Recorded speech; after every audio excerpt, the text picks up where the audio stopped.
मिर्जापुर जनपद के city block मुहू कुचवा में पहुंचे आजाद समाज पार्टी कांसीराम के राष्ट्रीय अध्यक्ष चंद्रशेखर आजाद ने प्रबुद्ध जन सम्मेलन कार्यक्रम को संबोधित किया। पत्रकारों से वार्ता करते हुए प्रधानमंत्री व मुख्यमंत्री को जेल जाने पर हटाने वाले बिल का विरोध किया। उन्होंने मंडल कमीशन की सिफारिश को लागू करने और SC/ST और पिछड़ों को प्रमोशन में आरक्षण देने की मांग की।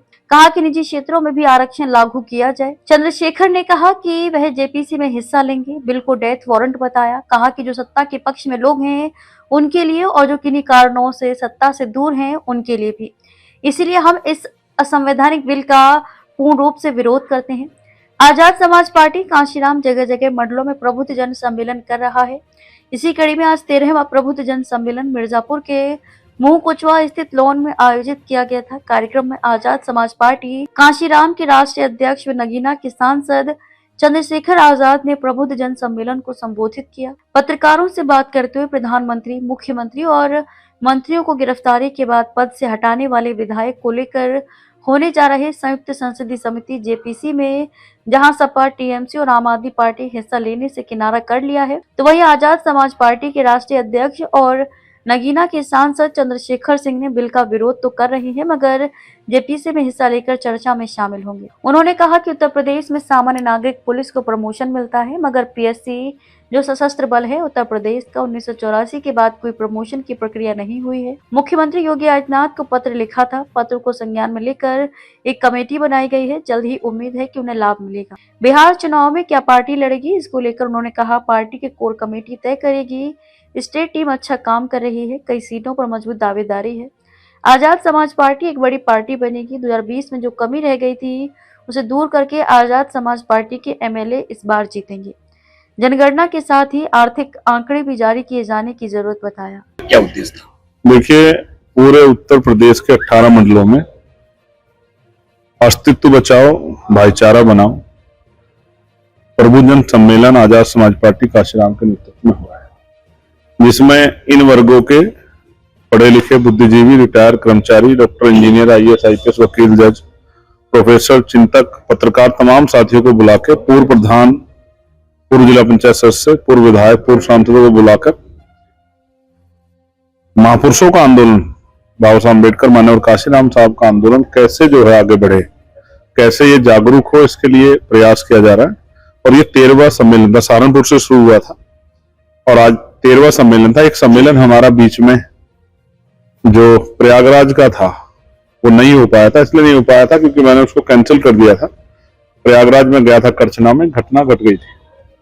उसके बाद हमने संकल्प किया कि जब तक वो बच्चे जेल से बाहर नहीं आ जाएंगे, जिन निर्दोष बच्चों को बंद किया गया, झूठे मुकदमे लगाए गए, तब तक हम लोग वहां नहीं करेंगे कार्यक्रम। अब वो कार्यक्रम 13 तारीख में है, तो वो होगा। बाकी जो बचे हुए 5 सम्मेलन है वो भी बाकी 5 जो मंडल बचे उनमें होंगे। अंतिम कार्यक्रम अयोध्या में है और उसके बाद फिर 9 तारीख को, 9 अक्टूबर को भाईचारा बनाओ, अस्तित्व बचाओ, पिछड़ा वर्ग अधिकार सम्मेलन लखनऊ में है 9 अक्टूबर को। इस तरह से कार्यक्रम हम लगातार तीसरे पंचायत चुनाव और उसके बाद उत्तर प्रदेश के विधानसभा चुनाव तक चलेंगे। फिर जिलों में हम लोग जाएंगे, विधानसभा में जाएंगे। लेकिन आजाद समाज पार्टी ने संकल्प किया है इस बार वो अपने दल को उसकी ताकत बनाएंगे, उसको ताकत में ला के लोगों की भलाई के जो है जनहित के जो कार्य हैं पॉलिसी बना करेंगे। अच्छी रोटी, कपड़ा, मकान, रोजगार, कानून व्यवस्था अच्छी हो, इन सब के लिए हम संकल्पित है। इस काम को हम लोग करेंगे। सर, विधेयक जो पास हुआ है प्रधानमंत्री, मुख्यमंत्री और मंत्रियों को हटाने का, क्या आजाद जी उसका समर्थन करते हैं तो क्या JPC में हिस्सा लेंगे? देखिए, मैं JPC में हिस्सा लेना चाहता हूँ कि JPC में चर्चा होगी। ये एक जो है कानूनी प्रक्रिया है, पार्लियामेंट्री डेकोरम है, उसका पालन करना जरूरी। लेकिन मैं उस बिल से पूर्ण रूप से असहमत हूँ। हालांकि मैं तो मुख्यमंत्री, प्रधानमंत्री नहीं हूँ जिसको कोई भय हो, लेकिन कोई भी बिल जो संविधान के खिलाफ आता है, हम संविधान को मानने वाले लोग हैं। संविधान के आप समझिए एक डेथ वारंट है जो सत्ता के विपक्ष में लोग हैं उनके लिए, और जो सत्ता के साथ भी हैं लेकिन किसी कारण सत्ता दूर होती है उनके लिए भी। इसलिए मैं इस संवैधानिक बिल का पूर्ण रूप से विरोध करता हूँ। और अभी मैं आपकी जानकारी के लिए बताता हूँ, PSC जो है, जो हमारा सशस्त्र बल है बड़ा उत्तर प्रदेश का, 1984 के बाद उनके यहाँ कभी कोई प्रमोशन प्रक्रिया नहीं हुई। अभी उनकी पीड़ा मेरे सामने आई थी, मैंने मुख्यमंत्री जी को पत्र लिखा था। उस पत्र का संज्ञान लिया गया है और एक कमेटी उसमें बनाई गई है। जो सामान्य नागरिक पुलिस है उसके प्रमोशन लगातार होते हैं, लेकिन PSC और सशस्त्र बलों के जो पुलिसकर्मी हैं उनके उनके सापेक्ष जो है नागरिक पुलिस के सापेक्ष उनकी पदोन्नति नहीं हो रही थी। ये मामला हमने उठाया था, सरकार ने उसके बाद इसका संज्ञान लिया। अभी कमेटी उन्होंने बना दी, मुझे उम्मीद है कि जल्द उसका संज्ञान भी लिया जाएगा और यथावत जो है उनकी पदोन्नति होगी जिस तरह से नागरिक पुलिस की हो रही है। कोई भी कर्मचारी अधिकारी हो या आम जनता, कोई भी हित का मामला, जिस तरह जमीनों पर आजकल बड़े पैमाने पर जमीनें गरीबों पे कब्जे किए जा रहे हैं, उन सब मामलों पे हमारी पार्टी का स्टैंड है कि हम लोग उस मामले को मजबूती से उठाएंगे और लोगों की आवाज बनने का काम करेंगे। बिहार चुनाव में आप जाएंगे?